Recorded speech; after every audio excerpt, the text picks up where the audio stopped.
عليكم ورحمة الله وبركاته. مساء الورد والنور عليكم. لو أول مرة تشوفيني معاكي مطبخ رشا غمري، خشي اشتركي في القناة علشان يوصلك إن شاء الله كل جديد، ودوسي لايك وشير.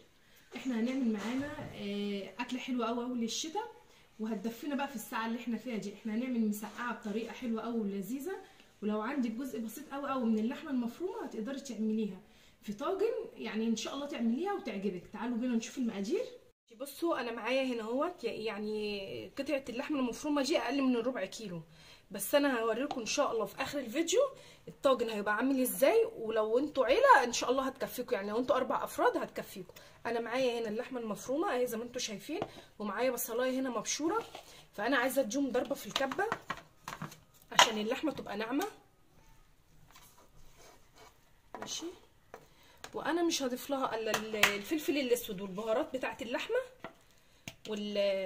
والملح بس، يعني مش هضيف لها اي حاجه تانية.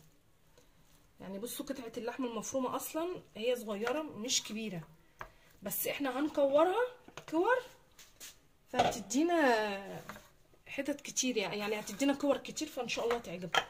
خليكم بس معايا لاخر الفيديو عشان تشوفوه. بسم الله. ماشي، انا بصوا ضربتها في الكبه اهي. انا دلوقتي هضيف لها بقى معلقه صغيره فلفل اسود اهي قدامكم. ماشي،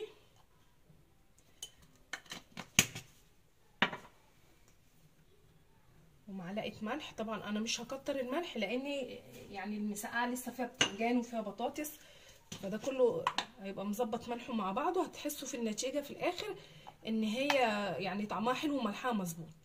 ودي بهارات اللي هي البهارات السبعه بتاعت اللحمه، وهحط سنه صغيره قوي اللي هو الجنزبيل البودره.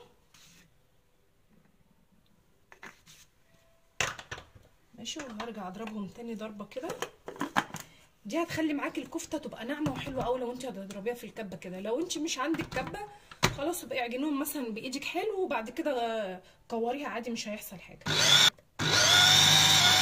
ماشي، وانا خلصتها اهي معايا، خلصت اهي. ماشي، ده شكلها كده النهائي اهو.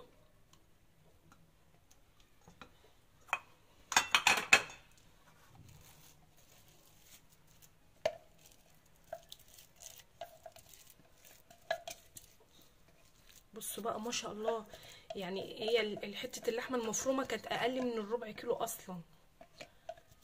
بصوا ما شاء الله لما تتكور هي، بصوا اهيت. بصوا بقى لما تتكور يعني يعني هتبقى معاكي حبه حلوين بصراحه. هكورها بقى واحطها هنا، وده الطاجن اللي انا برضك هعمل فيه كل المسقعه. ماشي، في الاخر يعني هتشوفوه، هو ده اللي انا هعمل فيه المسقعه كلها. بصوا انا بكورها كده وبحطها، انا هديها صدمه بس على البوتاجاز، وبعد كده هشيلها. وفي الطاجن ده بقى احط البتنجان والكوسه والبتنجان قصدي والبطاطس والفلفل اللي انا هقليهم.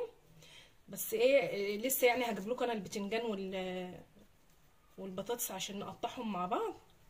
جربوا بس المسقعه دي تحفه. بصوا بقى، بصوا انا بكورها اهو، بصوا ازاي يعني. بصوا ما شاء الله في الطاجن ولسه معايا اهو، وانا بكورها كده تديكي طعم حلو قوي. دي بقى لو انت مثلا عندك حته لحمه صغيره ومش عارفه ومحتاره عايزه تعملي ايه لاولادك بيها مثلا، بروح مكوراها كده وعاملاها زي ما انتوا شفتوا كده في الفيديو، وبروح بقى مقطعه عليه او مقطعه بقى البتنجان والبطاطس واقليهم، وبروح اعملهم بصراحه ربنا طاجن مسقعه كده بيطلع تحفه. مع طبعا الساعه اللي احنا فيها دي يعني حاجه تدفي برضو، هتبقى حلوه قوي. جربوها انتوا كده وان شاء الله ان شاء الله هتعجبكم. بصوا الكفته انا خلصتها اهي معايا. بصوا ما شاء الله، انا هحط عليها دلوقتي، انا ولعت النار اهو، هحط بس عليها نقطتين زيت مش اكتر من نقطتين، ان انا بس ايه هديها صدمه، وبعد كده هتكمل سواها طبعا في المسقعه. ماشي، بصوا انا حطيتها كده على النار اهي، هديها بس صدمه كده، وبعد كده ايه يعني هديها صدمه على الوشين وهطفي عليها، وبعد كده بقى ايه هنقطع البطاطس والبتنجان مع بعض ونشوف بقيه المسقعه.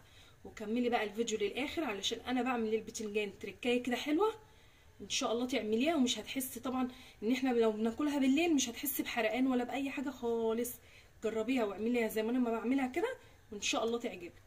بصوا اهي انا طبعا معليه عليها النار علشان بس ما تنزلش ميه، انا بس عايزاها تاخد ايه يعني صدمه على الوشين بس، وهي كده كده طبعا زي ما قلنا ان هي هتدخل الفرن هتكمل سواها مع بقيه المكونات بتاعتها. بصوا اللحمه اهي معايا بعد ما خلصت. ماشي، انا حطيتها بقى في الطبق اهي تهدى، لان انا شلتها من الطاسه بتاعتها، على ان الطاسه انا كده كده هستخدمها تاني، يعني مش هنوسخ اي حاجه تاني، هي نفس الطاسه اللي صدمنا فيها اللحمه هي اللي هنعمل فيها المسقعه. فانا طلعتها هي تبرد. ماشي، وتعالوا بقى بينا هنقطع البطاطس ونقطع البتنجان ونشوف هنعمله ازاي. بصوا بقى البتنجان معايا اهو، بصوا انا مقطعاه مكعبات اهو، ورشه عليه رشه ملح عشان ينزل الميه بتاعته. ودي البطاطس اهي برضو مقطعاه مكعبات كده زي البتنجان بالظبط، ومعايا طبعا قرنين فلفل اهم هقليهم. فانا بقى ايه هقلي البتنجان والبطاطس. ماشي، بصوا معايا البطاطس اهي نمرها، هي دي اسهل طريقه بصراحه للمسقعه وحلوه، والاطفال كمان بيحبوها، وكمان بتبقى حلوه واقتصاديه، ان انت لو عندك حته لحمه صغنونه قوي وديك تقدري تعملي بقى طاجن مسقعه حلو. ماشي، بصوا البطاطس معايا خلاص، انا هطلعها بقى كده.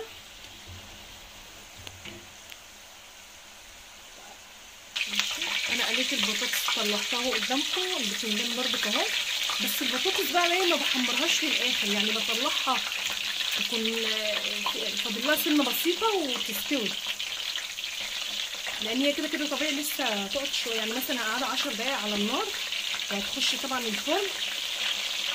ده كل البتنجان معايا، وخليكم بقى معايا عشان ان شاء الله لما نطلع البتنجان هوريكم انا بعمل فيه ايه، علشان بس اشيل منه الزيت والملح عشان ما يحصلكيش بقى حمو ولا اي حاجه.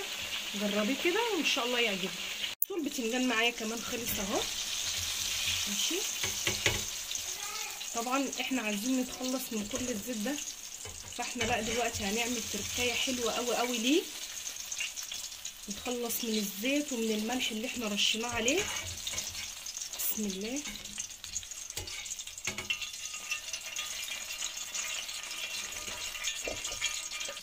بصوا بقى انا بعد ما بخلص البتنجان، يعني بصراحه هي الحركه دي والدتي الله يرحمها هي اللي كانت بتعملها على طول. كانت بتحب بقى احنا كنا، هي كانت بتسخن ميه في حله، فدلوقتي بقى في كاتل اهو، الكاتل انا سخنته اهو. بصوا بننزل كده كل الزيت وكل الملح وكل اي حاجه هتنزل منه.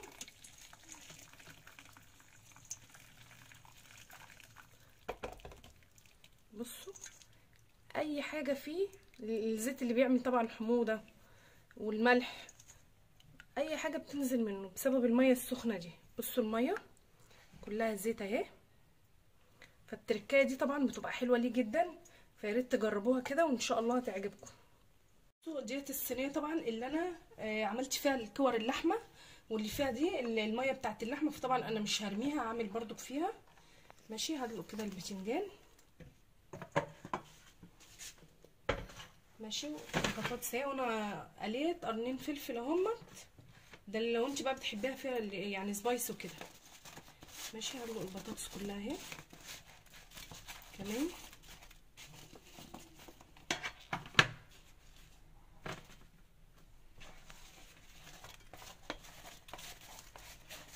احط البطاطس كلها. ماشي، وانا مقطعه هنا طماطمايه مقشراها ومقطعاها مكعبات، انت عايزه تحطيها بقشره براحتك، بس انا شلت منها القشره.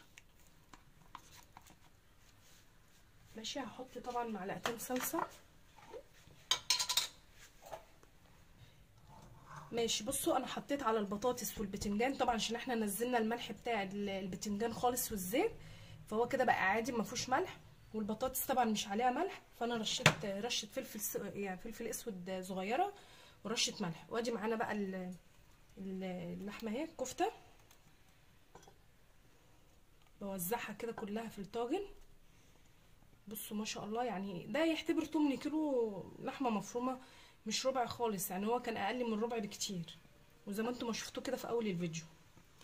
وبصوا ما شاء الله الطاجن عامل ازاي، ماشي. هحط بقى معايا الفلفل كده،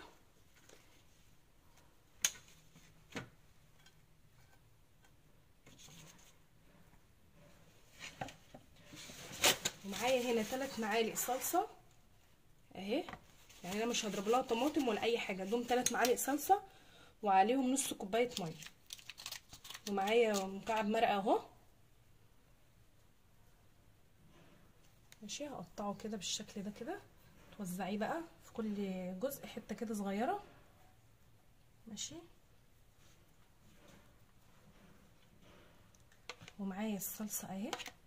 طبعا انا لسه هزود ميه تاني، يعني انا هزود نص كوبايه كمان، بس بوزعها الاول الصلصه كده كلها على الطاجن كده. وطبعا انا هحطه على النار حوالي 10 دقايق بس مش اكتر، لان يعتبر كل حاجه مستويه. وبعد كده هحطه تحت الشوايه برضو لمده 10 دقايق، وبعد كده بقى هوريهولكم. بس انا لما يخلص من على النار انا هوريهولكم برضو قبل ما ندخله تحت الشوايه. ماشي. بصوا اهي بقى لما طلعت من اهي لما طفيت عليها، معلش بقى البخار عمل على الكاميرا. بصوا كده انا قعدتها حوالي 10 دقايق على النار، فادخلها برضو ايه تحت الشوايه حوالي 10 دقايق كده يحمر وشها، وبعد كده اوريها لكم. ماشي. تعالوا بقى معايا. بصوا ادي المسقعه طلعت اهي من الفرن، لسه مطلعاها دلوقتي. بصوا شكلها وريحتها تحفه، جربوها وان شاء الله هتعجبكم. بصوا هي اصلا مستويه يعني، بصوا عامله ازاي، كلها مستويه اهي. بصوا تحفه وريحتها جميله قوي قوي قوي. جربيها وان شاء الله تعجبك. ماشي. وانتظروني ان شاء الله في فيديو جديد، واسيبكم في حفظ الله.